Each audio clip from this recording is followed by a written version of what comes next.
దాసానాం అంటే అర్థం ఏమిటి అన్నదానికి కూడా మనుస్మృతి అర్థం చెప్పింది. ఏం చెప్పింది?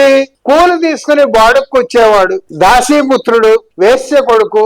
పూర్వం బానిసగా వచ్చేవారు జనం, బానిసగా కొనుక్కునేవారు. బానిసగా కొనుక్కున్న వ్యక్తి వీళ్ళందరూ కూడా దాసీపుత్రులు అవుతారు, లంజ కొడుకులు అవుతారు. నా నమస్కారం. ఇప్పుడు దేవుడు ఎందుకు ఉపయోగపడుతున్నాడు సమాజానికి? తప్పులు చేయకుండా ఉండడానికి కాదు, నీతిమంతంగా జీవించడానికి కాదు, తప్పులు చేసిన వాళ్ళకి నీ తప్పులు కొట్టుకుపోయాయి అని చెప్పి భరోసా ఇవ్వడానికి, అవినీతి పనులు చేసిన వాళ్ళు ఆ అవినీతి కొట్టుకుపోయిందని చెప్పి సంతృప్తి పడడానికి మాత్రమే ఈవేళ దైవ భావన ఉపయోగపడుతుంది. ఈవేళ దేవుడి గురించి ఇంత బారుగా ఎందుకు చెప్పుకోవాల్సి వచ్చింది? సమాజంలో భక్తి పెరిగింది. భక్తి పెరిగిందా అంటే నీతి పెరిగిందా అని ప్రశ్న వేసుకోవాలి. నీతి పెరగలే, భక్తి పట్ల నటన పెరిగింది. నటన పెరిగింది కాబట్టి మనం ఇవన్నీ మాట్లాడుకోవాల్సి వస్తుంది. నటించే వాళ్ళని తట్టి లేపవలసిన అవసరం ఉంది కాబట్టి మనం ఇవన్నీ మాట్లాడుకోవాల్సి వస్తుంది. కలవారు చేస్తారు కనకాభిషేకాలు, కలులు అర్పిస్తారు వెలలేని కానుకలు, నిలువ నీడలేని నిరుపేద నీకేమి లంచాల మంచాలు పంచుతాడయ్యా. ఎదమీద శ్రీదేవి ఎడబాయకుండిన పరుల సొత్తుకు ఇంత పాలుమాలిద వేళ, లోకాలు నీ వాడు పేకాటలా ఏమి స్వామి, ఎక్కడున్నావో ఈ ఏమాటకు పలుక ఏమి, ఏడు కొండల మీద ఎక్కి కూర్చున్నావా అలా వైకుంఠమును విడిచి వెంకటేశ్వర స్వామి, కాంతకుచముల మీద కేడి సల్పుచునుండ శ్రీకాంత చెలువుడ, సుప్రభాతం మంచు మేలు కొలుపుల దిశలు గోరు కొలిపేదాకా ఆపవటగా కేలి అది ఏమి పని స్వామి, పొద్దు పొడవగా లేపి దద్దోజనం పెట్టి చక్కగా పూజించి చక్రబొమ్మలు పెట్టి దేవదాసీలు వచ్చి జావళీలు పాడితే మురిసిపోతున్నావా తిరుమలేసా నీవు. దొంగలలోను బాగా దోపిళ్లు సాగించి దర్జాగా తిరుమలకు దయచేసి నిన్ను చూసి మొక్కుబళ్ళు చెల్లిస్తే మురిసిపోతున్నావా. దేవుళ్లలో గొప్ప దేవుడు నీవంట, సిరి సంపదలు చాలా సృష్టించగలవంట. శ్రీదేవి భూదేవి భార్యలట నీకింకా నిలువుదేపుళ్ళు అలా తెలుపు అయ్యా స్వామి. చెంతనంటే శ్రీకాంత కన్నులు కప్పి పద్మావతిని వలిచి పెళ్లి ఖర్చుల కొరకు అలా కుబేరుని వద్ద అప్పు తెచ్చావంట. అప్పు తీర్చేందుగా స్వామి గొప్ప ముడుపులు నీకు. బీబీ నాంచారు నువ్వులో పడదోసి పద్మావతిని నీవు పరిణయం పాడావు. భగవంతుడా నీకు భార్యలందరూ చెప్పు. నిన్ను నమ్మిన వాళ్ళు నిలువుదో పెళ్లిస్తే అందులో అర్చకులకు ఎందుకో భాగమట, కాదంటే సుప్రీం కోర్టుకు వెళ్తారట. వాళ్ళ చేతిలో నీవు కీలుబొమ్మవా స్వామి. పట్టుపరుపులు పరిచి పవళించమని నిన్ను జోలపాటలు పాడి జోకొట్టి భ్రమ పెట్టి గుట్టుగా అర్చకులు గుడికి తాళం పెడితే సద్దు చేయక నీవు నిద్రవుతున్నావు. తూర్పును తెల్లవారగానే పక్కనే ఉన్న పద్మావతిని ఒక పక్కకి నెట్టి నువ్వు కూడా పక్క నుంచి లేవాల్సిందే కదరా. ముల్లో కాలనీ నల్లని దేవునికి కూడా నిద్రాహారాలు ఉంటాయి కామోసు. పండబెట్టే వైష్ణవ పూజారులకి అండగా నిలిచిన పాలక వర్గాలకి తప్ప ఈ గుట్టు ఎవరికి తెలుసు. సుప్రభాతం అవడం తరువాయి భక్తతతి అంతా మేలుకోవడం, పక్కనే ఉన్న కోనేట్లో స్నానపానాలు చేయడం, మొండ మొయ్యకపోయినా తండ్రి చావకపోయినా అవశ్యం అందరూ గుళ్ళు కొరిగించుకోవడం, దేశమంతా నీ భక్త గోడుతో కిటకిటలాడుతున్నా, కోశమంతా నీ దిబ్బెనలో బందికానా అయిపోతున్నా, ఈ దేశంలో రంకుతనాలు, దొంగతనాలు, మర్డర్లు, మానభంగాలు జోరుగానే సాగిపోతున్నాయిలే. చిలక్కొట్టుడు కొట్టడానికి, తల్లి చప్పులు చావడానికి, పరీక్షల్లో పాస్ అవ్వడానికి, అత్తాయి మొదలసిపోస్తే అమాంతం కలిసి రావడానికి అందరూ నీ కొండకు విచ్చేసేవాళ్లే కదరా. 10% సిమెంట్ 90% ఇసుక కలిపి ప్రాజెక్టులు కట్టి అమాంతం శ్రీమంతులైపోయేవాళ్ళు. లౌకికవాదాన్ని తొంగలో తొక్కి మతం పేరు మీద విన్యాసాలు చేస్తున్న శుద్ధకద్దర బుద్ధావతారాలు, ఎద్దుమార్కు ప్రబుద్ధులు, మంత్రులు, వారి సామంత మండలేశ్వర దండనాయకులు, స్టూడెంట్లు, సినిమా యాక్టర్లు, వ్యాపారస్తులు, సెక్స్ వర్కర్లు, సామాన్య ప్రజలు, ఎందరో మహానుభావులు, అందరికీ వందనాలు. రాసుకున్న అగ్రిమెంట్ల బాకీలు చెల్లించడానికి, రాయబోయే వాటి షరతులను నీ ముందు వల్లించడానికి తిరుమల కొండకి చీమల బారులు ఏం చేస్తున్నారు కదరా శ్రీ వెంకటేశ్వర. టూర్ బయలుదేరితే గుండు కొరకుడు, తారెత్తి పాసనాలు బయలుదేరితే గుండు కొరకుడు, వార్డు మెంబర్ నుంచి పార్లమెంట్ మెంబర్ దాకా గెలిచిన ప్రతివాడు నీ కొండకొచ్చి గుండు కొరిగించుకునేవాడే కదరా. పరీక్షల్లో పాస్ అయితే గుండు కొరకుడు, ఉద్యోగం వస్తే గుండు కొరకుడు, వచ్చిన సస్పెన్షన్ రివర్సల్ కి నేగితే గుండు కొరకుడు, పిల్లికి బిచ్చానికి అన్నింటికీ గుండు కొరకుడే కదరా. రూపాయలు ఇస్తే తప్ప నీ రూపం కనిపించదు, పైసలు విసిరేస్తే తప్ప నీ ప్రసాదం లభించదు. ఏ బ్లాక్ మార్కెట్ అంగట్లో ప్రవేశించినా, ఏ ఇంట్లో చూసినా నీ ఫోటో తప్ప మరొకటి కనిపించదు. అవునులే, చేసిన నృత్య పనులకి కూసిన తప్పుడు కోతలకి నీ ముందు సాగిలపడి నమస్కారం పెట్టొద్దు. చెట్టు పుట్ట రాయి రప్ప నంది పంది కోతి కుక్క కొండ గుట్ట లెక్కెట్టుకుంటూ పోతే లెక్కలేనంత మంది దేవుళ్ళు. వెలవడం దేవుళ్ళ అలవాటు, కొలవడం జనం గ్రహపాటు. నంది చెవుల్లోంచి శివలింగాన్ని చూస్తే బొందితోనే కైలాసానికి పోతామని విశ్వసించే మంది. పందిని దశావతారాల్లో ఒకటిగా భావించే మతమౌఢ్యం. పుట్టలోని పావుకు పాలు పూలు పోసే మనుషులు. కుక్కని గౌరీదేవిగా, కోతిని వంకరమూర్తి దేవుడిగా, రాతిని నాతిగా పూజించే పాతరాతి యుగం నాటి మతం. గొరిగిన బొచ్చును డాలర్లలోకి మార్చుకునే పాలకులు. పాలకుల అడుగులకు మడుగులెత్తే పురోహితులు. పాలక పురోహిత వర్గాల మర్మం తెలియని సామాన్య ప్రజలు. ఇది దేశమా లేక పాలక పురోహిత వర్గాలు కలిసి దోచుకునేందుకున్న కోశమా లేక మానవ కంకాళాలు వికటాట్టహాసం చేస్తున్న శ్మశానమా? కన్ను పొడుచుకున్న కానరాన్ని కటిక చీకటి. అంతటి కటిక చీకటిలోనూ కూడా ఎక్కడో మినుక్కు మినుక్కుమని మెరుస్తున్న తారలు. ఆ తారల్లో ఒకడే పెరియార్ రామస్వామి. ఆ రామస్వామి వారసులుగా ఇక్కడ హాజరైన మీ అందరికీ కూడా బహుశా ఎక్కడికి వెళ్ళినా నాకు ఇదో పనిష్మెంట్. చివరిలో నాకు ఇస్తారు.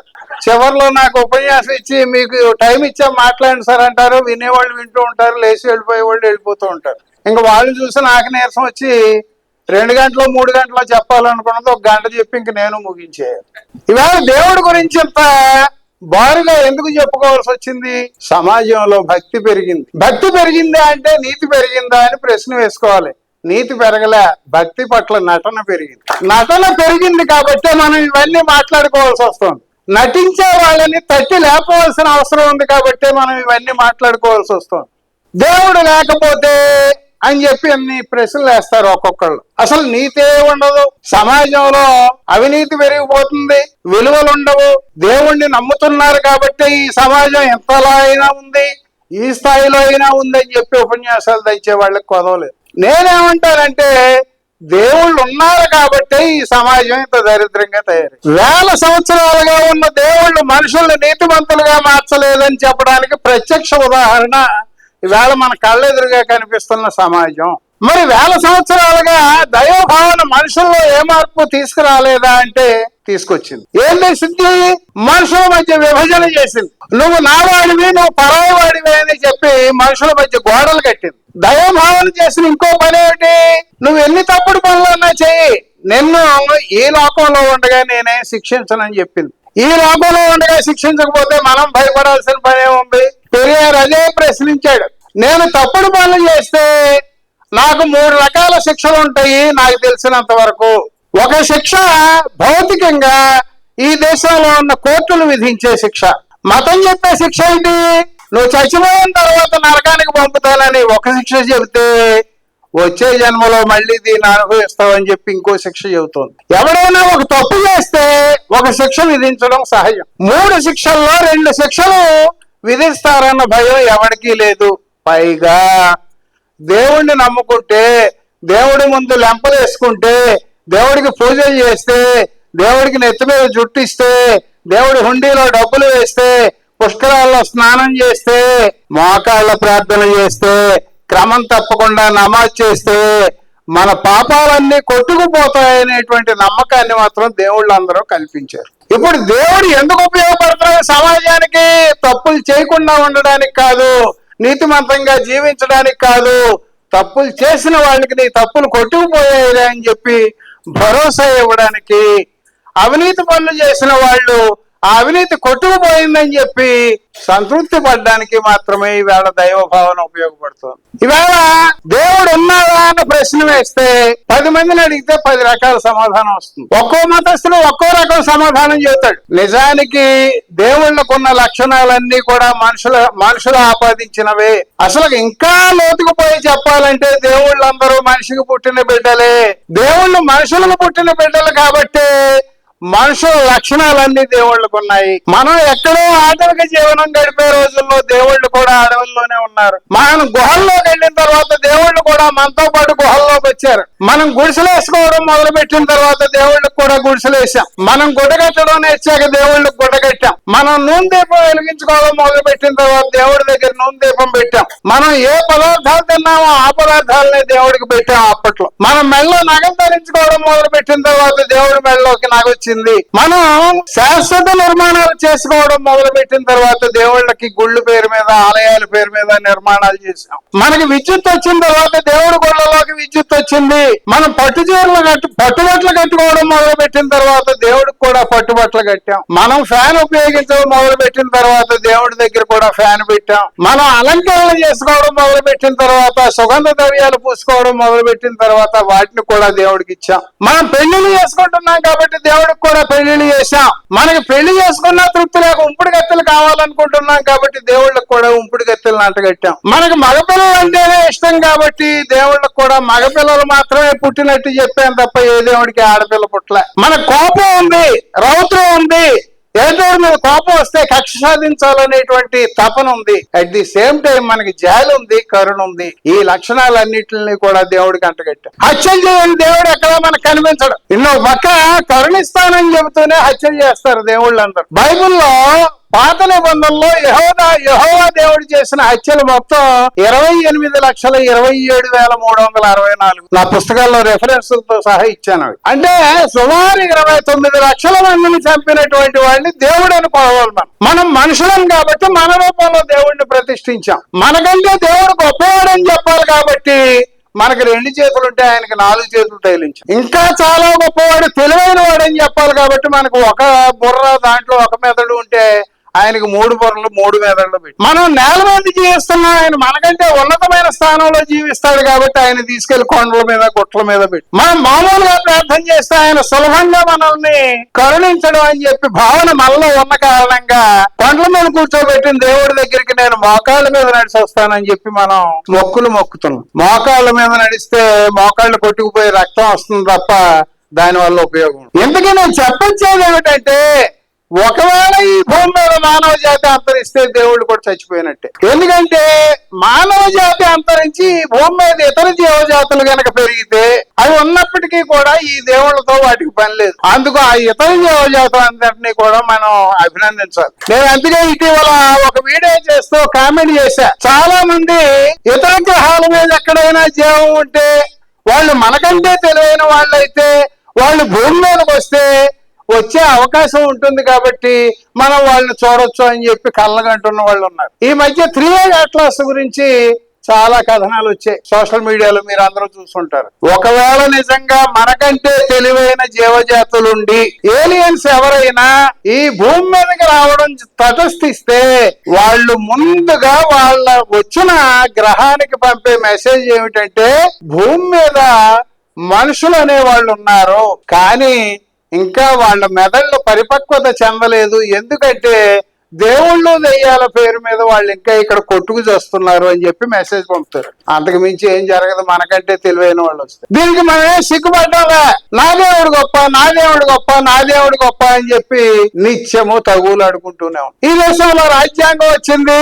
ఈ రాజ్యాంగం ప్రకారం ఈ దేశంలో ఉన్న వాళ్ళందరూ భారతీయులే అని చెప్పి మనం వేదికలు ఎక్కువ ఉపన్యాసాలు దంచుతున్నాం. ఈ దేశంలో ఉన్న వాళ్ళందరూ సాంకేతికంగా భారతీయులని పిలువబడుతున్నారు తప్ప వాళ్లలో మేమందరం భారతీయులం అనే మానసిక భావన లేనే లేదు. ఏముంది వాళ్ళలో మత చైతన్యం ఉంది, కుల చైతన్యం ఉంది తప్ప మేమందరూ భారతీయులం, మేమందరూ సహోదరులు అనే భావన ఎక్కడైనా ఉన్నదా? నేను కాపునను, నేను కమ్మనను, రెడ్డినో చెప్పేవాడే గాని మనిషినని చెప్పేవాడు ఎవడైనా ఈ దేశంలో ఉన్నాడా? నేను హిందువునను, నేను క్రైస్తవునను, నేను ముస్లింనో చెప్పేవాడే గాని మనిషినని చెప్పేవాడు ఎవడైనా ఈ దేశంలో ఉన్నాడా అని ప్రశ్నించాడు సింగంపల్లి అశోక్ కుమార్ అని ఒక కవి. దీనికి మనమే సిగ్గుపడ్డాలా?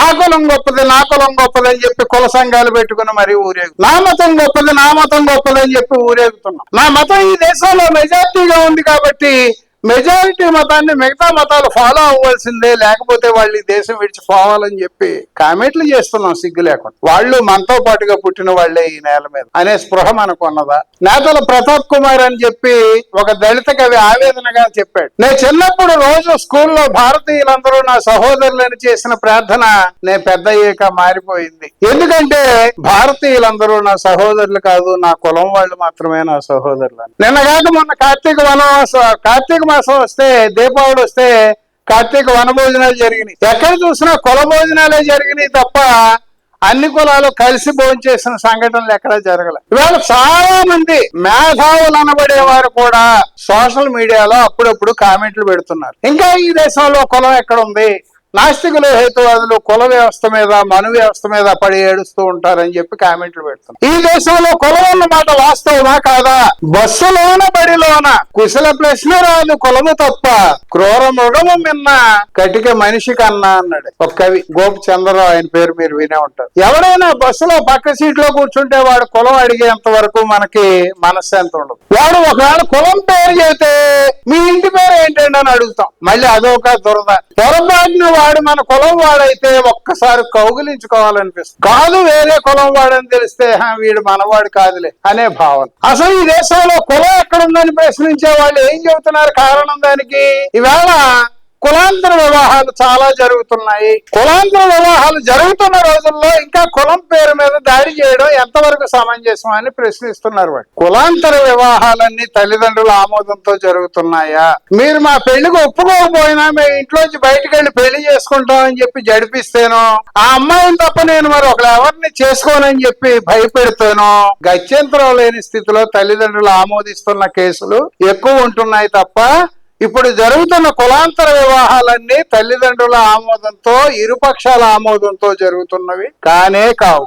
అటువంటి పెళ్లిళ్ళు కూడా ఇష్టం లేక ఏం చేస్తున్నారు మన వాళ్ళు? పరువు పోయిందని చెప్పి పరువు హత్యలు చేస్తున్నారు. ఈ పరువు హత్యలన్నీ కులం పేరు మీద జరుగుతున్నవి కావా? కులం లేదు అనేవాళ్ళు ఇవాళకి కూడా, ఎప్పుడో పెరియార్ రోజుల్లో బ్రాహ్మణ భోజన హోటల్ అని ఉంటే బ్రాహ్మణ అనేవి రంగు పూసేసేవాడు ఆయన కనిపించకుండా. ఇవాళకి కూడా బ్రాహ్మణ భోజన హోటళ్ళు ఉన్నాయి మన చుట్టూ. ఇవాళకి కూడా రాజుల భోజన హోటళ్ళు ఉన్నాయి. ఇవాళకి కూడా ఆర్యవైశ్య భోజన హోటళ్ళు ఉన్నాయి. కానీ ఇవాళ కూడా మాల భోజన హోటల్ ఎక్కడా మనకు కనిపించదు. ఇవాళ కూడా శెట్టిబల్జ భోజన హోటల్ మనకి ఎక్కడా కనిపించదు. ఇవాళ కూడా కనీసం కాపు భోజన హోటల్ కూడా మనకు కనిపించదు. కులం లేదని చెప్పే వాళ్ళు ఎవరైనా మాల భోజన హోటల్ పేరు మీద ఒక హోటల్ ఓపెన్ చేయండి, ఎక్కడైనా కనీసం టిఫిన్ సెంటర్ ఓపెన్ చేయండి, నెల తిరగకుండా దాన్ని మూసుకోవాల్సి వస్తుంది. ఇవాళ కులం అనేది ఎంత దుర్మార్గమైనదో గతం నుంచి చరిత్రను పరిశీలిస్తే మనకి వేమన కాలం నుంచి కూడా వాళ్ళు చెప్పుకుంటూ వచ్చారు కులం గురించి. నిన్న మొన్నటి అంబేద్కర్ దాకా వేమన ఏమన్నాడు? మాలవాణినంటే మరినేట మునిగేరు, కాటికేగునప్పుడు కాల్చుమాల, అప్పుడు అంటూ ఎప్పుడెందేగనో అన్నాడు. గుర్రం జాషువా, మాల యేసుక్రీస్తు మాదిగలకు కాడు, మాదిగేసుక్రీస్తు మాకు కాడు, ఒకడు స్నానం పిచ్చి ఇంకొకడు చిలకరించు, ఇరువు లేక ఒకటికి ఏది దారి అన్నాడు గుర్రం జాషువా. మేము అంటరాని వాళ్ళం అని చెప్పి తెగబాల పడిపోతున్న రెండు కులాల మధ్య నీ చర్చి నీది, నా చర్చి నాది, నీ పాస్టర్ నీకు, నా పాస్టర్ నాకు, నువ్వు ఇక్కడికి రావద్దు, నేను అక్కడికి రాను, మనం ఇంకెప్పుడు కలిసేది? గుర్రం జాషువా అందుకే అన్నాడు, అసలు వీళ్ళిద్దరిని కలపడానికి ఏమైనా మార్గం ఉందా? అంబేద్కర్ ఇంకా చాలా స్పష్టంగా చెప్పాడు, అసలు కులం అంటే ఏమిటి అంటే కొంతమంది ఒక గుంపు కింద తయారై ఆ గుంపు అంతా ఒక చోటుకు పోగుబడి ఆ గుంపుకు బయట గుండ్రంగా ఒక సర్కిల్ గీసుకుని మనమందరం ఒకటి, మనలో ఎవరైనా పెళ్లిళ్ళు చేసుకోవాల్సి వస్తే ఈ గీత లోపల ఉన్న వాళ్ళు మాత్రమే చేసుకోవాలి, బయట ఉన్న వాళ్ళతో మనం సంబంధాలు పెట్టుకోకూడదు అని చెప్పి ఏ గుంపు అయితే ఒక నిర్ణయానికి వస్తుందో ఆ గుంపుని ఒక కులం అన్నాడు. చిత్రమైన విషయం ఏంటంటే మనకి పెళ్లిళ్ళ దగ్గరకు వచ్చేటప్పటికి మాత్రమే మన చుట్టూ గీసుకున్న గీతలు గుర్తొస్తాయి. వివాహేతర సంబంధాల దగ్గరికి వచ్చినప్పటికీ ఆ గీతలు ఏమి ఉండవు. ఇంటిలోన వంటలోన ముట్టరాదు మాలముండ, అబ్బా చేనుగొట్టు కాడ కనిపిస్తే మాత్రం రంభ, మీద పడి మృగంలాగా కబళించే వేళ కాకుండా పోయిందా ఆవిడ మాల అన్నాడు కవి. సెక్స్ వర్కర్ల దగ్గరికి వెళ్ళేవాడు ముందుగా నీ కులం ఏంటో చెప్పని అడగడు. ఎక్కడ ఆఫీస్ లో వివాహితల సంబంధాలు, పక్క సీట్ ఆవిడతో వివాహితల సంబంధం పెట్టుకున్నా, మోతుబరి రైతు కూలి పనికి వచ్చిన ఆవిడతో వివాహితల సంబంధం పెట్టుకున్నా ఎక్కడ కుల ప్రస్తావన ఉండదు. నేను హెచ్ఐవి పేషెంట్లకి 13 సంవత్సరాల పాటు పాలకొల్లో క్లినిక్ రన్ చేశా. 75 సంవత్సరాలు దాటిన ఒక వ్యాపారవేత్త మా దగ్గరికి వచ్చి, సార్ నాకు హెచ్ఐవి పరీక్ష చేయండి అన్నాడు. సార్ ఈ వయసులో మీకు హెచ్ఐవి పరీక్ష అవసరమా అని అడిగాం. ఆయన అన్నాడు, మా వాచ్మెన్ భార్య దగ్గరికి అప్పుడప్పుడు వెళ్తున్నానండి, నాకు ఇంక వేరే సంబంధాలు లేవు, కానీ వాచ్మెన్ భార్యకి ఎన్ని ఉన్నాయో నాకు తెలియదు కదా. అంటే మనుషుల ఆలోచన ఎలా ఉంటుందో చూడండి దీన్ని బట్టి. అంటే మనం పాడైపోయినప్పటికీ మన దృష్టిలో మనం చెడిపోయిన వాళ్ళం కాదు, ఆ నెపం కూడా ఇతరుల మీద వేస్తాం. ఇక్కడ కులం విషయం దగ్గరికి వచ్చేటప్పటికి అంబేద్కర్ ఇంకోటి చెప్పాడు, ఈ దేశంలో మనం ఏ చిన్న పని చేయాలన్నా సరే కులం ఒక అడ్డంకిగా ఉంది. మనం కూర్చున్న చోట నుంచి లేచి 4 అడుగులు వేయాలనుకుంటే మనం ఏ దిక్కుగా 4 అడుగులు వేసినప్పటికీ కూడా అదృశ్య రూపంలో భూతంలాగా మన కులం అనేది ఎదురుపడుతూనే ఉంటుంది అన్నాడు. ఇది వాస్తవం. అందుకే పెరియార్ రామస్వామి 1958లో కన్యాకుమారి సభలో ప్రసంగిస్తూ మాట అంటాడు, ఈ దేశంలో వందల వేల సంవత్సరాలుగా సమాజాన్ని ఒక క్యాన్సర్ పీడిస్తోంది. గజ్జికి తామరకి రాసినట్టుగా పై పూతలో పూసే మందులు దీనికి పనికిరావు. క్యాన్సర్ ని నయం చేయాలి అంటే ఏ భాగానికైతే క్యాన్సర్ సోకిందో ఆ భాగాన్ని కత్తిరించవలసిందే అన్నాడు. అందుకే ఆయన ప్రత్యేకంగా కులాన్ని రద్దు చేయండి, కులాన్ని రద్దు చేయండి అని చెప్పి చెప్పడం జరిగింది. దాన్ని రాజ్యాంగంలో పెట్టండి అని చెప్పి చెప్పడం జరిగింది. పొద్దున మిత్రులు చాలా మంది చెప్పారు, మొట్టమొదటి రాజ్యాంగ సవరణ పెరియార్ కారణంగా జరిగింది. దాన్నే కాస్త వివరంగా చెప్తాను. చాలా మంది ఈ దేశంలో ఉన్న మేధావుల్లో కూడా చాలా మంది అంబేద్కర్ రిజర్వేషన్ల గురించి రాజ్యాంగంలో రాసిన కారణంగానే రిజర్వేషన్లు వచ్చాయని చెప్పి ఇప్పటికీ నమ్ముతున్నారు. దాన్ని ప్రచారం చేస్తున్న అగ్రకులాల వాళ్ళు కూడా ఉన్నారు. జస్టిస్ పార్టీ అధికారంలో ఉన్న రోజుల్లో కింది కులాల వాళ్ళకి, స్త్రీలకి చదువుకునే హక్కు ఉండాలి అని చెప్పి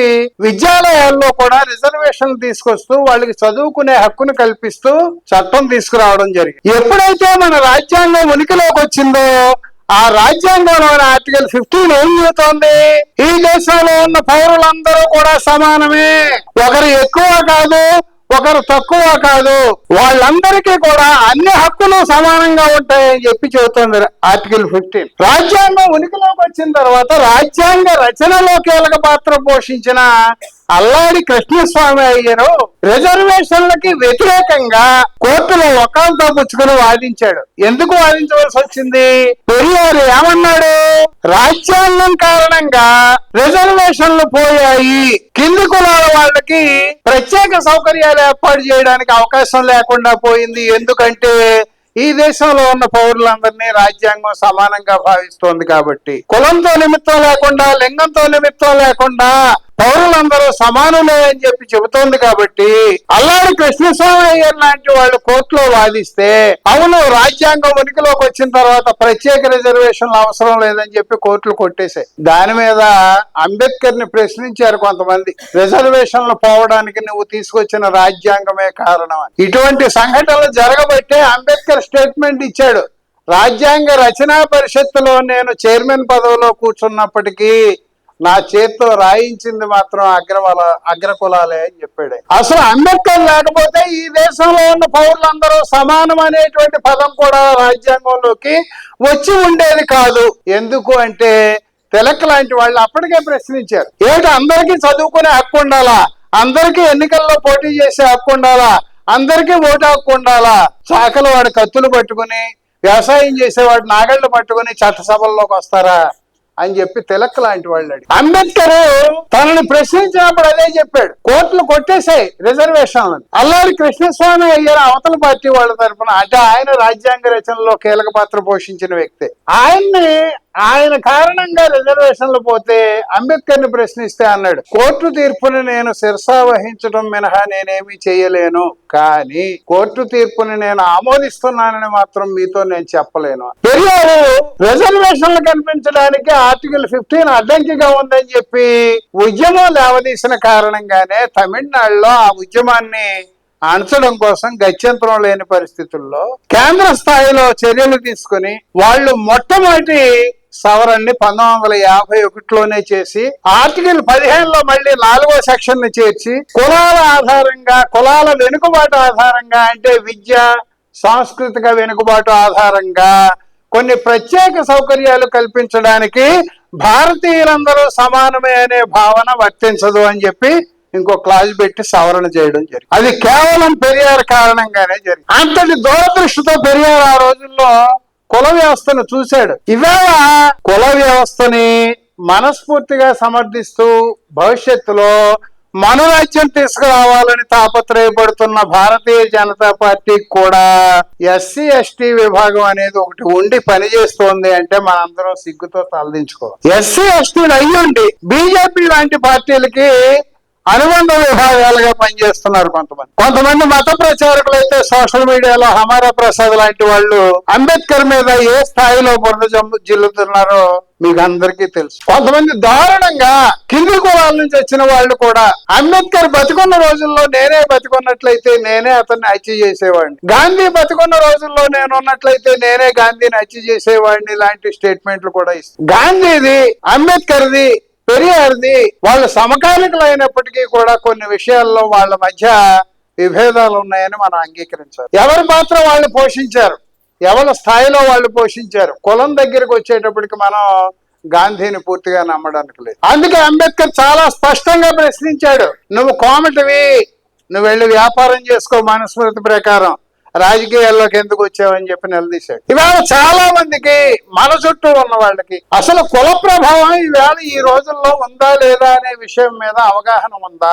మనం పుట్టింది లాగా అయితే చచ్చిపోయేంత వరకు కూడా ఈవేళ కుల ప్రభావం మన మీద ఉంటుంది. మనకి తెలియని రూపంలో ఉంటుంది. మనకి తెలియకుండానే మనం పుట్టినప్పటి నుంచి కూడా మనువాద భావజాలాన్ని అంతర్లీనంగా పెంపొందించుకుంటూనే వస్తున్నాం. అందుకే సివి గారు డైరెక్ట్ గా ప్రశ్నించాడు, ఓ పురోహిత వర్గమా, పుట్టిన దగ్గర నుంచి చచ్చేంత వరకు మీరు పేటముడి లాంటి కర్మకాండను సృష్టించారు. ఏమిటో కర్మకాండలు?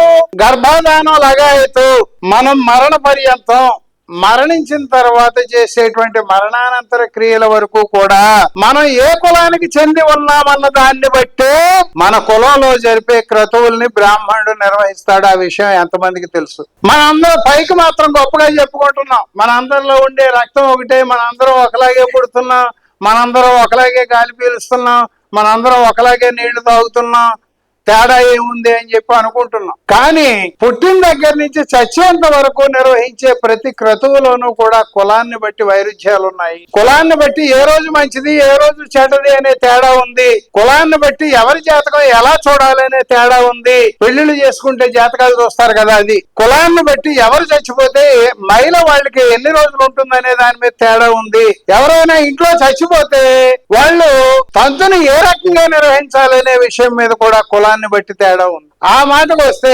చచ్చిపోయిన వాళ్ళ కులాన్ని బట్టి మరణానంతర క్రతువులు నిర్వహించడానికి ప్రతి కులానికి కూడా ఒక పుస్తకం, అన్ని కులాల వాళ్ళకి ఒకలా జరపడానికి వీళ్ళే. ఎవరైనా బ్రాహ్మణుడి ఇంట్లో ఎవరైనా చచ్చిపోతే వాళ్ళకి 10 రోజుల మైల, క్షత్రియుల ఇంట్లో చచ్చిపోతే 11 రోజుల మైల, వైశ్యుల ఇంట్లో చచ్చిపోతే 12 రోజుల మైల, శూద్రుల ఇంట్లో చచ్చిపోతే 15 రోజుల మైల. అంటరాని వాళ్ళ గురించి చెప్పేటువంటి ధర్మశాస్త్రం ఏమీ లేదు. వాళ్ళ ఇళ్లకి పురోహితులు రారు. అంటరాని వాళ్ళ కుటుంబంలో బాగా చదువుకుని ఉద్యోగం చేసుకుంటున్న వాడు ఎవడైనా నేను మీరు కోరినంత ఇస్తాను, మా ఇంటికి వచ్చి మీరు తంతు నిర్వహించండి అంటే ఏ పురోహితుడు రాడు. అందుకని వాళ్ళ గురించి ధర్మశాస్త్రాల్లో ఎక్కడ ప్రస్తావన. పొద్దున చెప్పారు ఎవరో, పురోహితుడు ఏదైనా క్రతువులు నిర్వహిస్తే ఆ క్రతువుల్లో దాసీపుత్రుడు అని మనల్ని సంబోధిస్తాడు అని చెప్పి మనలో ఎంతమందికి తెలుసు? శ్రీ గోవింద గోవింద గోవింద శ్రీ మహావిష్ణు రాజ్ఞేయ ప్రవర్తమానస్య అద్య బ్రహ్మణం ద్వితీయ పరార్థే శ్వేతావరాకల్పే వైవస్తు మన్వంతరే కలియుగే ప్రథమ పాదే జంబూద్వీపే భరతవర్షే భరతఖండే మేరో దక్షిణ దిగ్భాగే శ్రీశైలస్య కృష్ణా గోదావరి మధ్యదేశే సమస్త దేవత హరిహర సన్నిధౌ అస్మిన్ వర్తమాన వ్యవహార చంద్రమానేనా అని చెప్పి ఆగుతాడు. శుభకరణే శుభయోగే యావం గుణ విశేషణ విశిష్టాయాం శ్రీమాన్ నాయనా నీ పేరేంటని అడుగుతాడు. మనం చెబుతాం. పేట్ల మీద కూర్చున్న వాడు గనక బ్రాహ్మణుడైతే నాయనా నీ పేరేంటి? శ్రీరామచంద్రమూర్తి. శ్రీరామచంద్రమూర్తి శర్మానాం మమోపాత దుర్తక్షయ ద్వారా శ్రీ పరమేశ్వర ప్రీత్యర్థం ఆయుష్యాభివృత్యర్థం పాణిగ్రహణాఖ్యం కర్మ కరిష్యమానస్థ గంగత్వేన తదాదౌ సుత్యర్థం మహాజనై సహ స్వస్తి పుణ్యాహ వాచనం కరిష్యే. ఈ పక్కన ఉన్నాయని అడుగుదాం. నాయన నీ పేరేంటి? సుబ్బరాజు. సుబ్బరాజు వర్మాన మమోపాత దుర్తక్షయ ద్వారా శ్రీ పరమేశ్వర ప్రీత్యర్థం అంటే మళ్ళీ ఇక్కడ వర్మ చెప్పిన తర్వాత మళ్ళీ గోత్రం చెబుతాడు. అక్కడ సుబ్బరాజు వర్మాన ధనంజయ గోత్రస్య అని చెప్పి మమోపాత దుర్తక్షయ ద్వారా శ్రీ పరమేశ్వర ప్రీత్యర్థం ఆయుష్యాభివృద్ధ్యర్థం పాణిగ్రహణాఖ్యం అని చెప్పి చెబుతాడు. ఆ పక్కన ఉన్న ఆయన దగ్గరికి వెళ్దాం. ఆయన కోమటి. నాయన నీ పేరేమిటి? సుబ్బారావు. సుబ్బారావు గుప్తానం మమోపాత దుర్తక్షయ ద్వారా ఆయనకి మొదలెడతాడు. ఇక్కడ ఉన్న ఆయన దగ్గరికి వస్తాం. ఈయన శూద్రుడు. ఆయన ఏమనుకుంటాడు లోపల, నేను రెడ్డి. రెడ్డి అంటే నేను ఇతరుల కంటే చాలా గొప్పవాడిని అనుకుంటాడు. నువ్వు రెడ్డి అయినా కాపు అయినా కమ్మ అయినా బ్రాహ్మణుడి విషయంలో నువ్వు శూద్రుడివే. ఏం చేస్తాడు? నీ పేరు ఏంటంటే పెంటయ్య అంటాడు. ఇదేంటండి బాబు, వాళ్ళందరికీ మంచి పేర్లు చెప్పారు, నాకు పెంటయ్య అంటారు ఏంటంటే. మంగళ్యం బ్రహ్మణ సస్య క్షత్రియస్య బలాన్వితం వైశ్య ధన సంయుక్తం శూద్రస్యతు జుగుప్సితం అని చెప్పి మనుస్మృతి చెప్పింది. ఏడు దాని అర్థం? మంగళ్యం బ్రహ్మణస్య స్యాత్, బ్రాహ్మణుడు మంగళకరమైన పేరు పెట్టుకొనవలెను. క్షత్రియస్య బలాన్వితం, క్షత్రియుడు బలసూచకమైన పేరు పెట్టుకొనవలెను. వైశ్య ధన సంయుక్తం, వైశ్యుడు ధనసూచకమైన పేరు పెట్టుకొనవలెను. శూద్రస్యతు జుగుప్సితం, శూద్రుడు జుగుప్స కలిగించేటువంటి రోత కలిగించేటువంటి పేరు పెట్టుకొనవలెను. పెంటయ్య, పుల్లయ్య, వెర్రియ్య, నల్లయ్య, కొండయ్య ఇలాంటి పేర్లు ఎక్కడ అగ్ర కులాల్లో కనిపించవు. ఒకసారి మీరు భూతద్దం పెట్టి ఎత్తుక్కోండి కావాలండి. కింది కులాల్లోనే ఉంటాయి. ఏంటో నీకు పెంటయ్య అని ఎందుకు పేరు పెట్టారంటే పిల్లలు పుట్టి చచ్చిపోతున్నారని చెప్పి మా అమ్మ నన్ను పెంట మీద ఇడిచిందటండి, అందుకు పెంటయ్య అని పెట్టారు. పుల్లయ్య అని పేరు ఎందుకు పెట్టారు అంటే తినేసిన ఆకుల్ని మనం అరిటాకుల్లో భోజనం చేసి ఆకును పడేస్తే దాన్ని పుల్లాకు అంటారు. అటువంటి ఆకుల్ని పెంట మీద పడేసిన తర్వాత ఆకుల మీద ఇడిస్తే పుల్లయ్య అని పేరు పెట్టేవారు పూర్వం. ఇవన్నీ కూడా కింది కులాల్లోనే కనిపిస్తాయి మనకి. బ్రాహ్మణుల దగ్గరికి వచ్చేటప్పుడు వాళ్ళు ఏం చెప్పారు? అధ్యాపనం అధ్యయనం యజనం యాజనం తదాధానం ప్రతిగ్రహం చేయవ బ్రాహ్మణానాం కల్పయతు అని చెప్పారు. చదువుకునే హక్కు, చదువు చెప్పే హక్కు, యజ్ఞాలు చేసే హక్కు, చేయించే హక్కు, దానాలు పుచ్చుకునే హక్కు బ్రాహ్మణులని చెప్పారు. దానాలు పుచ్చుకునే హక్కు రావాలి అంటే బ్రాహ్మణుడికి జంధ్యం వేయాలి. దాన్నే ఉపనయనం అంటే. ఉపనయనం పేరు మీద ఏం చేస్తారు? జంధ్యం వేస్తారు. ఆ జంధ్యం వల్ల ఉపయోగం ఏమైనా ఉందంటే బ్రాహ్మణులైతే దానాలు పుచ్చుకోవడానికి, ఇతర కులాల వాళ్ళకైతే వీపు కోక్కోవడానికి తప్ప ఇంకెందుకు పనిచేయాలి. అందుకనే వేమన ప్రశ్నించాడు, వడుగు త్రిజులకు కడు ముఖ్యమందరు కడుగు తాగి కాకి కర్రు కర్రు అన్నట్లు. అక్కడితో ఆగలేదైనా. నినుగన్న తల్లి తల్లి పెద్ద తల్లి, నీ తండ్రి తల్లి తాత తల్లి ఎల్ల సూత్రులైరి ఏటి బాపడు తానని ప్రశ్నించాడు వేమ. ఎంత పెద్ద కులం అని చెప్పుకున్నప్పటికీ కూడా బ్రాహ్మణ క్షత్రియ వైశ్య కులాల్లో ఉన్న స్త్రీలు కూడా శూద్రులు లెక్కే. శూద్రులకు ఉపనయన అర్హత లేదు, శూద్రులకు చదువుకునే హక్కు లేదు. కాబట్టి వాళ్ళు కూడా శూద్రులు లెక్కే, శూద్రులతో సమానం. కాబట్టి బ్రాహ్మణ కులంలో పుట్టినటువంటి స్త్రీలకు కూడా జంధ్యం వేసుకునే అర్హత లేదని చెప్పారు. మరి జంధ్యం వేసుకునే అర్హత లేని స్త్రీకి పుట్టిన వాడివే కదా నువ్వు కూడా.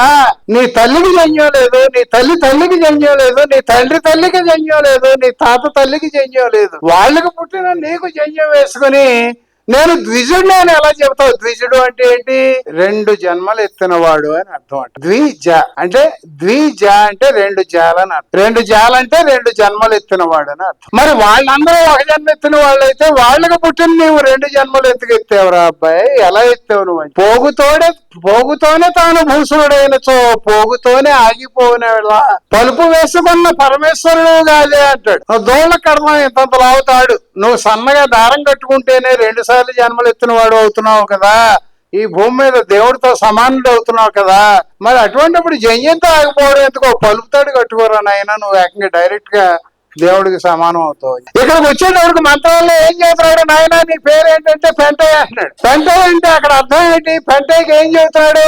పెంటయ్య దాసాన మమోపాత్ర దుర్తక్షయ ద్వారా శ్రీ పరమేశ్వర ప్రీత్యర్థం ఆయుష్యాభివృద్ధ్యర్థం పాణిగ్రహణాఖ్యం కర్మ కరిష్యమానస్థం గచ్చాను తదాదో శుచ్యర్థం అని చెబుతున్నాడు. మనకి మిగతా అన్ని అర్థం అవుతాయో లేదో కానీ కొన్ని అక్కడక్కడ తెలుస్తూ ఉంటాయి, మనం నిత్యము గమనిస్తూ ఉంటాం. కాబట్టి ఇక్కడ ఈ దాసానం దగ్గరకు వచ్చేటప్పటికి అర్థం చెప్పి మనకు తెలిసే విషయాల్లో పెంటయ్య దాసానం అని చెప్పి మంత్రం నెమ్మదిగా చెబుతాను, ఒకసారి ఆకలింపు చేసుకోవడానికి ప్రయత్నం చేయండి. పెంటయ్య దాసానం మమోపాత్ర దుర్తక్షయ ద్వారా శ్రీ పరమేశ్వర ప్రీత్యర్థం ఆయుష్యాభివృద్ధ్యర్థం పాణిగ్రహణాఖ్యం కర్మ కరిష్యమానంగస్తేనా అని చెబుతాడు. పెంటయ్య దాసానాం, పెంటయ్య అని పిలువబడే లంచ కొడుకునైన నేను మనుస్మృతి స్పష్టంగా చెప్పింది. దాసానాం అంటే అర్థం ఏమిటి అన్నదానికి కూడా మనుస్మృతి అర్థం చెప్పింది. ఏం చెప్పింది? కూలి తీసుకుని బాడుక్కు వచ్చేవాడు, దాసీపుత్రుడు, వేశ్య కొడుకు. పూర్వం బానిసగా వచ్చేవారు జనం, బానిసగా కొనుక్కునేవారు. బానిసగా కొనుక్కున్న వ్యక్తి వీళ్ళందరూ కూడా దాసీపుత్రులు అవుతారు, లంజ కొడుకులు అవుతారు. అందుకే కవిచౌడప్ప అన్నాడు, లంజలు రాకుండిన గుడి రంజల్లదు, ప్రజల మనసు రాజిల్లదు, ఆ లంజల నేల సృజించే కంజజుడల కుంద వరకు కవిచౌడప్ప అన్నాడే. ఇక్కడ దీని అర్థం ఏంటి? పెంటయ్య అనబడే లంజ కొడుకునైన నేను మమోపాత్ర దుర్దక్షయ ద్వారా నా పాపములన్నీ తీరిపోయిన కారణంగా, మమోపాత్ర దుర్దక్షయ ద్వారా అంటే నా పాపములన్నీ తీరిపోయిన కారణంగా, శ్రీ పరమేశ్వర ప్రీత్యర్థం, పరమేశ్వరుడికి ప్రీతి కలగడం కోసం, ఆయుష్యాభివృద్ధ్యర్థం, నా ఆయుష్ పెరగడం కోసం మా అమ్మాయికి వివాహం అనే తంతుని చేస్తున్నాను. ఇదే అర్థాన్ని గనక తెలుగులో మనకు అర్థమయ్యేటట్టు చెప్పి పురోహితుడు చెబితే మనం చేయించుకుంటామా? ఏమిట్లా అన్నావు మళ్ళీ చెప్పు అని చెప్పి అడుగుతాం. ఇప్పుడు సారో లాంటి వాళ్ళు ఇంకొకళ్ళు పాట పాడితే యుద్ధానికి వస్తున్నారు, మా మనోభావాలు దెబ్బతిన్నాయి. మందడి తిలక్ అని ఒక ఆయన అన్నాడు, పురోహితుడి తలమేడు తిలక ప్రజల్ని అజ్ఞానంలోకి లాగే గిలక అన్నాడు. ఆయన గారు వేసుకున్న దారాల జంజం ప్రజల జ్ఞానాన్ని ఉరి తీసే తాడుని పందెం అన్నాడు. ఆచార్యుల వారి కుంకుమ బొట్టు ఎరుపు ఆ మనిషి మహా ప్రమాదకారి అని తెలుపు అన్నాడు. నిజానికి జరుగుతున్నది అదే. అందుకే సివి గారు అన్నాడు, పుట్టిన దగ్గర నుంచి చచ్చేంత వరకు కూడా పీఠముడి లాంటి కర్మకాండని మీరు సృష్టించారు.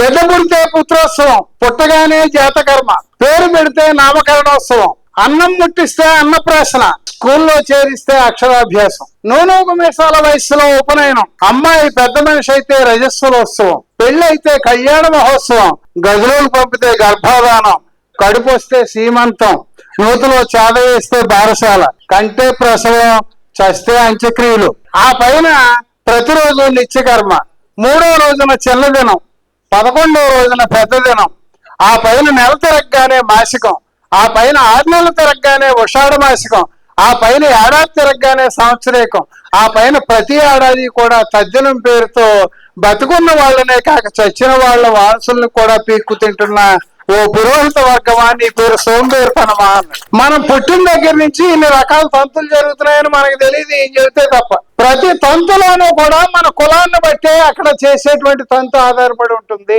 మనుషులందరికీ ఒకేలాగా పురోహితులు తంతులు నిర్వహిస్తున్నారని అనుకుంటే తప్పు. అందుకే మనం కులం పోవాలి, మనుషులందరినీ సమానంగా చూడాలని చెబుతున్నది. నిజానికి ఆ బాధ అనుభవించిన వాళ్ళకి కానీ అర్థం కాదు. కులం పేరు మీద అవతల వ్యక్తిని హేరంగా చూస్తే వాళ్ళు ఎంత హ్యూమిలియేట్ అవుతారనేది పై కులాల వాళ్ళకి తెలియదు. ప్రాక్టికల్ గా నేను నా విషయంలోనే ఒక ఉదాహరణ చెబుతాను. నాతో పాటు ఉద్యోగం చేస్తున్న ఎస్సీ కులానికి చెందిన ఒక వ్యక్తిని మీరు నాకంటే ఎక్కువ శాలరీ ఆర్జిస్తున్నారు కదా, సొసైటీలో మీ చిన్నప్పటికీ ఇప్పటికీ ఏమైనా అప్లిఫ్ట్మెంట్ ని గమనించారా అని అడిగి, గమనించడానికి ఏముంది, ఏమీ తేడా లేదన్నాడు. అదేంటండి, అప్పట్లో మీకు వృత్తి అనేదే లేదు, ఇవాళ మీరు నేను ఒకే ఉద్యోగం చేస్తున్నాం, ఆఫీసులో పక్క పక్కన కూర్చుంటున్నాం, ఫ్రెండ్లీగా మాట్లాడుకుంటున్నాం, సోదర భావంతో ఏదైనా కార్యక్రమాలు జరిగితే పాల్గొంటున్నాం, మరి మీ కులంలో మీ హోదాలో మార్పు రాకపోవడానికి కారణం ఏమిటని అడిగి, అది అనుభవించేవాడికే తెలుస్తుందండి. నేను ఈవేళ మీకంటే ఎక్కువ జీతం తీసుకుంటున్నాను, కానీ మీ ఇంటికి వచ్చి మంగళి క్షవరం చేసి వెళ్తాడు, మా ఇంటికి వచ్చి క్షవరం చేయడు. మీ ఇంటికి చాకలు వచ్చి మీరు బట్టలు ఉతికితే ఇస్త్రీ చేసి పట్టుకొస్తాడు, లేదా మీరు మాసిపోయిన బట్టలు వేస్తే అవి తీసుకెళ్లి ఉతికి ఇస్త్రీ చేసి పట్టుకొస్తాడు. మా ఇంటికి ఎంత డబ్బులు ఇచ్చినా చాకలి రాడు. మా బట్టలు మేము ఉతుక్కుని చాకలి ఉన్న చోటకు మేము పట్టుకెళ్లి ఇస్త్రీ చేయించుకుంటే తప్ప మాకు ఇస్త్రీ అవకాశం ఉండదు. మేము దుకాణం తెరిచిన మంగళ దగ్గరికి వెళ్ళి గడ్డం గీయించుకోవాలి తప్ప నేను మిగతా వాళ్ళు ఇచ్చేదానికంటే 10 రూపాయలు అదనంగా ఇస్తాను, మా ఇంటికి వచ్చి గడ్డం గీయమంటే ఏ మంగళి రాడు. అది వాస్తవం. ఏ ఐఏఎస్ లో ఐపీఎస్ దగ్గర ఈవేళ కులం అంతగా కనిపించకపోవచ్చు, కానీ కింది స్థాయిలో చదువుకున్న వాళ్ళు, ఉద్యోగాలు చేస్తున్న వాళ్ళు కూడా కులం వల్ల ఎదురవుతున్న అవమానాలని ఎదుర్కొంటూనే ఉన్నారు ఇవాళకి కూడా. అయినప్పటికీ సిగ్గు లేకుండా కొంతమంది ఈవేళ హిందూ మతాన్ని సమర్థించే పార్టీకి అనుబంధంగా పనిచేస్తున్నారు. పైగా మేము హిందూ మతాన్ని ఉద్ధరిస్తామని చెప్పి ఫోన్ పేలు, జీపేలు వివరాలు ఇచ్చి మీరు డబ్బులు పంపండి, మేము హిందూ మతాన్ని ఉద్ధరిస్తాం. ఈ హిందూ మతాన్ని ఉద్ధరిస్తామని చెబుతున్న వాళ్ళలోనూ ఆన్లైన్ లో డబ్బులు అడుగుతున్న వాళ్ళలోనూ ఎక్కువగా శూద్రులే కనిపిస్తారు. మీరు చూడండి, ఈ బ్రాహ్మణులు ఎంతవరకు పరిమితం అవుతున్నారంటే సాహిత్యాన్ని క్రియేట్ చేయడం వరకు, ప్రజల మెదడులోకి ఇంజెక్ట్ చేయడం కోసం టీవీల్లోనూ ప్రవచనాల ద్వారానూ ధర్మశాస్త్రాల పేరిట ఉపన్యాసాలు ఇవ్వడం వరకు మాత్రమే వాళ్ళు పరిమితం అవుతున్నారు. ఈ కుట్రని మనం అర్థం చేసుకోలేకపోతున్నాము. ఇవాళ అయ్యప్ప మాల వేసే వాళ్ళలో బ్రాహ్మణులు ఎవరైనా మీకు కనిపిస్తున్నారా? వినాయక చవితి చందాలకు వచ్చే వాళ్ళలో ఎవరైనా బ్రాహ్మణులు కనిపిస్తున్నారా? వినాయక చవితి దగ్గర పెట్టినటువంటి లడ్డూల్ని వేలం వేసేటప్పుడు కొనే వాళ్ళలో ఎక్కడైనా బ్రాహ్మణులు కనిపిస్తున్నారా? వినాయక ఉత్సవాల దగ్గర తాగి తందనాలు ఆడే వాళ్ళలో ఎక్కడైనా బ్రాహ్మణులు కనిపిస్తున్నారా? వాళ్ళు డైరెక్ట్ గా ఫీల్డ్ లోకి రారు. ఫీల్డ్ లోకి రాకుండానే ఆ కులాధిపత్యం ఎలా కొనసాగించుకోవాలో వాళ్ళకి బాగా తెలుసు. ఇవాళ నేను మా ఈశ్వరలింగం ఎక్కడైనా మీటింగులకు వెళ్ళి ఆధునిక దానాలు వచ్చాయి, ఈ దానాలు గతంలో చెప్పిన దానాల కంటే భిన్నమైనవి, మీరు నేత్రదానం చేయండి, రక్తదానం చేయండి, అవయవదానం చేయండి, శరీర దానం చేయండి అని చెబుతున్నాం. వాస్తవానికి చరిత్రలో వెనక్కిపోతే దానం పుచ్చుకునేటువంటి హక్కు బ్రాహ్మణుడికి తప్ప వేరే కులానికి లేదు. పైగా బ్రాహ్మణుడికి ఏ దానాలు చేస్తే శ్రేష్టమో కూడా వాళ్లే రాసుకున్నారు. కన్యా కనక రాశీచ శకటాస్య గజగృహో లాంగలం కాలపురుషం కాలచక్రం తదాక్షితి మేధస్య మేషి శైవ శయ్యాచో భైతోముఖి తిలపర్వత విజ్ఞేయ మహాదానాన్ని షోడశ.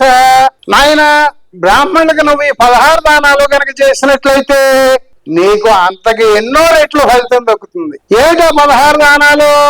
మొట్టమొదటి ఉంది చూసుకోండి అమ్మాయిలు, మీదే. కన్యా కనక దాసి శకట అశ్వ గజ గృహ లాంగలం. లాంగలం అంటే అరక. ఇలా 16 దానాలు చెప్పారు. కన్యాదానం ఎందుకు చెప్పారు ఇందులో అంటే, గతంలో శూద్రుల కుటుంబాల్లో ఏ అమ్మాయి కన్నా పెళ్ళైతే మొదటి రాత్రి అనుభవించే హక్కు బ్రాహ్మణుడికి మాత్రమే ఉండేది. కాబట్టి బ్రాహ్మణుడికి ఇవ్వాల్సిన దానాల జాబితాలో ఆడపిల్లను తీసుకొచ్చి ముందు పెట్టారు. 1819లో ఆంగ్లేయులు ఆ పద్ధతిని రద్దు చేశారు. అప్పటిదాకా మొదటి రాత్రి అనుభవించేటువంటి హక్కు బ్రాహ్మణుడిదే. చచ్చినట్టు ఆ ఇంట్లో ఉన్న వాళ్ళందరూ ఆమోదం తెలపవలసిందే. ఇవాళ ఏ దానాలు ఇస్తే మళ్ళీ దానికి ప్రతిఫలం వస్తుందో చెప్పి మనల్ని ఉబ్బి తబ్బిబ్బు చేసి మన దగ్గర బలవంతంగా కాకుండా ఇష్టపూర్వకంగానే మన జేబులో ఇచ్చి వాళ్ళకి డబ్బులు ఇవ్వడం, వస్తువులు ఇవ్వడం, ఆహార పదార్థాలు ఇవ్వడం, దానికి తోడు కొంత ధనాన్ని ఇవ్వడం, ఆ పైన వాళ్ళ కాళ్ళు కడిగి మన నెత్తి మీద పోసుకోవడం కూడా ఇవాళకి మనం చేస్తూనే ఉన్నాం. నేను ఇవన్నీ చెబుతున్నాను అంటే బ్రాహ్మణ వ్యతిరేకి అని చెప్పి ఒక ముద్ర వేస్తారు. బ్రాహ్మణత్వం వేరు, బ్రాహ్మణులు వేరు. దాన్ని కూడా మనం గుర్తించాలి. బ్రాహ్మణీయ భావజాలం వేరు, బ్రాహ్మణులు వేరు. బ్రాహ్మణీయ భావజాలం అంటే ఆధిపత్య కులాల పేరు మీద ఏ భావాలైతే చలామణి అవుతున్నాయో ఆ భావాల్ని పట్టుకుని వేళ్లాడే వారందరూ కూడా బ్రాహ్మణీయ భావజాలంలో కొట్టుకుపోతున్నట్టే. ఆ భావాల్ని ప్రశ్నించే వాళ్ళు బ్రాహ్మణుల్లో ఉన్నప్పటికీ వాళ్ళు సంస్కర్తలే. అగ్నిజ్వాల నరసింహశాస్త్రి అని చెప్పి ఒక బ్రాహ్మణుడు ప్రశ్నించాడు. ఏమన్నా తెలుసా? నీ తండ్రిని కన్నవాడు దేవుడే అయితే దేవుడు నీకేమవుతాడు? నీ తల్లిని కన్నవాడు దేవుడే అయితే దేవుడు నీకేమవుతాడు? నీ కూతుర్ని కన్నవాడు దేవుడే అయితే దేవుడు నీకేమవుతాడు అని ప్రశ్నించాడు. ఆయన బ్రాహ్మణుడే. అంటే హేతుత్వం పనిచేయకుండా అనుచానంగా గతకాలం నుంచి వస్తున్న భావజాలాన్ని యథాతథంగా మనం భవిష్యత్ తరాలకు అందించాలనే భావనతో, అది చాలా గొప్ప ధర్మము, అవి గొప్ప సంప్రదాయాలు, గొప్ప నమ్మకాలు అని చెప్పి మనం ఏ భావాలను అయితే మోసుకుంటూ వస్తామో అవన్నీ బ్రాహ్మణీయ భావజాలంలో భాగమే. బ్రాహ్మణులందరూ మనకి శత్రువులు కాదు. ఒక కులాన్ని శత్రువుగా ప్రకటించడం అంటే తప్పు. బ్రాహ్మణత్వం పేరు మీద ఈ సమాజంలో మోసాలు చేస్తున్న వాళ్ళు, మేము మీకంటే అధికులమని చెబుతున్న వాళ్ళు ఎవరైతే ఉన్నారో వాళ్ళని మాత్రమే మనం ద్వేషించాలి. ఆ భావజాలం ఉన్న వాళ్ళు శూద్ర కులాల్లో ఉంటే శూద్ర కులస్తులను కూడా మనం విమర్శించాల్సిందే. కానీ ఇప్పుడు మనం టోటల్ గా ఇవన్నీ ఎందుకు చెప్పుకోవాల్సింది? అసలు ప్రశ్నించే తత్వమే మనలో లేకుండా పోయింది. ప్రశ్నించే తత్వమే లేకుండా పోయినప్పుడు అసలు ఏది బ్రాహ్మణ్యం, ఏది బ్రాహ్మణ్యం కాదు, ఏది స్వీకరించదగిన భావజాలం, ఏది తిరస్కరించవలసిన భావజాలం అనేది అర్థం చేసుకోలేని దుస్థితిలో ఈవేళ మనం ఉన్నాం. పురోహితులు మన ఇంటికి వస్తే ఏం చేస్తాడు? నాయన ఈ తోమబాబు చేతుల్లోకి తీసుకో అంటాడు. తీసుకుంటాం. ఆ చెంబులో నీళ్ళలో ముంచి కొంచెం తాగు నాయన అంటాడు. తాగుతాం. ఓం కేశవాయ స్వాహ, ఓం గోవిందాయ స్వాహ అని చెప్పి ఏదో 4 మంత్రాలు చెబుతాడు. మనందరికీ తెలుసు కదా కేశవనామాలు. అవన్నీ అయిపోయిన తర్వాత ఆయన బొట్టనవేలుతో నీ కుడివైపు ముక్కు మూసుకుని గాలి పీల్చిన ఆయన అంటాడు. ఓం భూ ఓం భవ ఓం స్వహ ఓం మహ ఓం జప ఓం తప ఓం జనహ అని చెప్పి మంత్రం చెబుతాడు. తర్వాత నీ ఉంగరపేలతో నీ ఎడమవైపు ముక్కు మూసుకుని గాలి బయటకు వదిలేని ఆయన అంటాడు. ఓం సోమ భోజ్యోతిర సమృతం బ్రహ్మ భోస్వరం అని చెప్పి మంత్రం చెబుతాడు. ఈ మధ్యలో గాయత్రి మంత్రం ఉంటుంది. తత్సవితుర్వరేణ్యం భర్గో దేవస్య ధీమహి ధియో యోనః ప్రచోదయాత్. మనందరికీ తెలుసు ఈ గాయత్రి మంత్రాన్ని స్త్రీలు శూద్రులు ఉచ్చరించకూడదని చెప్పి పూర్వం నుంచి ఒక అణిచివేత కొనసాగుతూ వస్తాం. ఇంతకీ గాయత్రి మంత్రంలో ఏముంటుంది? సూర్యుడి ప్రార్థన. సమస్త జీవజాలానికి వాస్తవంగా ఆరాధ్యుడు. ఈ జీవజాలం భూమి మీద కొనసాగడానికి కారకుడు సూర్యుడు కాబట్టి మన పూర్వీకులు సూర్యుడిని పూజించుకున్నారు. ఆ సూర్యుడిని ప్రార్థించే క్రమంలో వచ్చిందే గాయత్రి మంత్రం. ఆ గాయత్రి మంత్రాన్ని ఇవన్నీ చెప్పిన తర్వాత మధ్యలో మనం అక్కడ పురోహితుడు ఏం చేస్తున్నాడో మనకు తెలియదు కాబట్టి వాళ్ళు తంతు నిర్వహించినప్పుడల్లా నాయనా నువ్వు మమ అనుకో అంటాడు. మనకు ఆయన చెప్పే మంత్రం రాదు కానీ మమ అనుకోవడం మాత్రం తేలిగ్గా మన అందరికీ తెలుసు. మమ అంటే అర్థం ఏంటి? ఇక్కడ తెలిసిన వాళ్ళు ఎవరైనా ఉంటే చేయొద్దండి. నువ్వేదంటే అదే అంట. మమ అంటే అయ్యా మీరు ఏం చెబుతున్నారో నాకు తెలియదు, మీరు సంస్కృతంలో చెబుతున్నారు, ఆ మంత్రము తెలియదు, దాని అర్థము తెలియదు, కానీ మీరు చెప్పేటువంటి మంత్రం నాకే చెందుగాక అని చెప్పుకోవడానికి మమ అంటాం మనం. మమ మమ అంటే నాకే చెందుగాక, నాకే చెందుగాక అని అర్థం. అంటే మీరు ఏం చెప్పినా అది నాకే చెందుగాక మమ అనుకోవడం మాత్రమే మనకు తెలుసు. అందుకనే నాయన ముక్కట్టుకో అంటే ముక్కట్టుకుంటాం, చెవి పట్టుకో అంటే చెవి పట్టుకుంటాం, తలకాయ కిందకి పెట్టి కాళ్ళు పైకెత్తిన ఆయన అంటే పెట్టదు. ఎప్పుడైనా పురోహితుడిని నీ ముక్కట్టుకో అంటే ఎందుకు పట్టుకోవాలని అడిగిన వాడు ఒక్కడైనా ఉన్నాడా? చెవి పట్టుకోమంటే ఎందుకు పట్టుకోవాలని అడిగిన వాడు ఒక్కడైనా ఉన్నాడా? అసలు మన ఇంట్లో పురోహితులు వచ్చి తంతు చేయడానికి, నా ముక్కట్టుకోవడానికి, చెవి పట్టుకోవడానికి ఏమన్నా సంబంధం ఉందా? అసలు మనం ప్రశ్నించడం ఎప్పుడో మర్చిపోయి ఈవేళ పెరియార్ గురించి మాట్లాడుకుంటే లాభం ఏంటంటాను. ప్రశ్న నుండి పుట్టు పరిణత జ్ఞానము, ప్రశ్నతోడ పెరుగు ప్రాభవము, ప్రశ్న లేక ప్రగతి ప్రశ్నార్థకమ్మురా, నవయుగాల బాట నార్ల మాట. ప్రశ్నించడం మర్చిపోయి ఎదురుగా జరుగుతున్న విషయాల్లో ఏం జరుగుతుందో మనకు తెలియదు. పెరియార్ ప్రశ్నించడం నేర్పాడు, పెరియార్ ప్రశ్నించాడని చెప్పి వేదికలు ఎక్కువ ఉపన్యాసాలు ఇస్తాం. ఇవాళ సమాజం ఏ వైపుగా వెళ్తోంది? మనందరం ఆధునికులం అని చెప్పుకుంటున్నాం పైకి మాత్రమే. మనం ఆధునికులం కాదు, ఇంకా మధ్యయుగాలు దాటి మనం బయటికి రాలేదు. మన పూర్వీకులు తిన్న ఆహారాన్ని వేళ మనం తింటున్నామా? మన పూర్వీకులు కట్టిన గుడ్డ ఈవేళ మనం కడుతున్నామా? మన పూర్వీకులు నివసించిన గుహల్లో ఈవేళ మనం నివసిస్తున్నామా? మన పూర్వీకులు ప్రయాణించిన గాడిదల మీద, గుర్రాల మీద మనం ఈవేళ తిరుగుతున్నామా? మన పూర్వీకుల్లాగా నూనె దీపాలతో ఇంట్లో కాలక్షేపం చేస్తున్నామా? మన పూర్వీకుల్లాగా రోగం వస్తే ఆకుపసర్లు పాముకుంటున్నామా? అవేమీ చెయ్యం. కానీ మిగతా విషయాల దగ్గరికి వచ్చేటప్పటికి మన పూర్వీకులను ఎత్తు మీద పెట్టుకున్న ఆచార సంప్రదాయాలు ఇవాళ కూడా కొనసాగించాలి, లేదంటే ఈ ప్రపంచం తలకిందులైపోతుందని భావిస్తున్నాం. వాస్తవానికి మనం ఆధునిక యుగంలో జీవిస్తూ 15వ శతాబ్ది నాటి మెదడుతో బతుకుతున్నాం. ఈ విషయాన్ని మనం గుర్తించడానికే సమయం సరిపోవట్లే. అందుకే ఒక ఆయన అన్నాడు, నీ మెదడుని పాక్షికంగా పని చేయకుండా ఆపొచ్చు, ఆ శక్తి ప్రతివాడికి ఉంది, కావాలంటే మీరు ఏదో ఒక మతాన్ని స్వీకరించండి అన్నాడు. ఏదో ఒక మతాన్ని స్వీకరిస్తే మెదడు పాక్షికంగా మాత్రమే పనిచేస్తుంది, పూర్తిగా పనిచేయదు. ఎందుకని? ప్రతి మతము కూడా నువ్వు నమ్మాలని చెప్పేదే తప్ప ఎందుకు నమ్మాలో చెప్పేది లేదు. మేము విశ్వాసం అంటారు. విశ్వాసం అంటే ఏమిటి? ప్రశ్నించకుండా నమ్మేదాన్ని విశ్వాసం అంటారు. మనం ఆధునిక కాలంలో జీవిస్తూ ప్రశ్నించకుండా బతకడానికి అలవాటు పడిపోయాం కాబట్టి అప్పుడప్పుడు తట్టి లేపడానికి అంబేద్కర్ వర్ధంతులు, జయంతులు, జ్యోతిరావు ఫూలే వర్ధంతులు, జయంతులు, సావిత్రిబాయి ఫూలే వర్ధంతులు, జయంతులు, పెరియార్ వర్ధంతులు, జయంతులు జరుపుకోవాల్సి వస్తుంది. ఆ విషయాన్ని గుర్తించలేని స్థితిలో ఈవేళ మనం ఉన్నాం. పెరియార్ పనిచేసిన కార్యరంగాన్ని పరిశీలించినట్లయితే కేవలం ఆ విషయాలు మాత్రమే మాట్లాడుకోవడానికి మనకు రోజుల సమయం సరిపోదు. ఇక్కడ ఆడవాళ్ళు ఉన్నారు కాబట్టి ఒక విషయం మటుకు చెప్తాను. ఆ రోజుల్లో బాల్య వివాహాలు చాలా ఎక్కువగా ఉండేవి, మీకు అందరికీ తెలుసు, చరిత్ర చదివారు కాబట్టి. 1921 నాటి జనాభా లెక్కల ప్రకారం అప్పుడు జనాభా ఎంత ఉంటుందో మన అందరం ఊహించగలం. 1921 అంటే పాకిస్తాన్, బంగ్లాదేశ్, ఇండియా కలిపి ఉన్నటువంటి ఇండియా.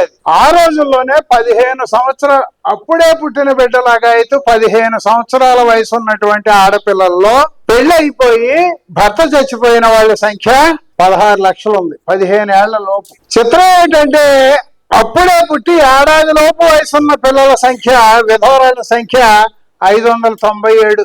అప్పుడే పుట్టిన లగాయితో ఏడాది లోపు వయసుండి పెళ్లి అయిపోయి భర్త చచ్చిపోయిన పిల్లల సంఖ్య 597.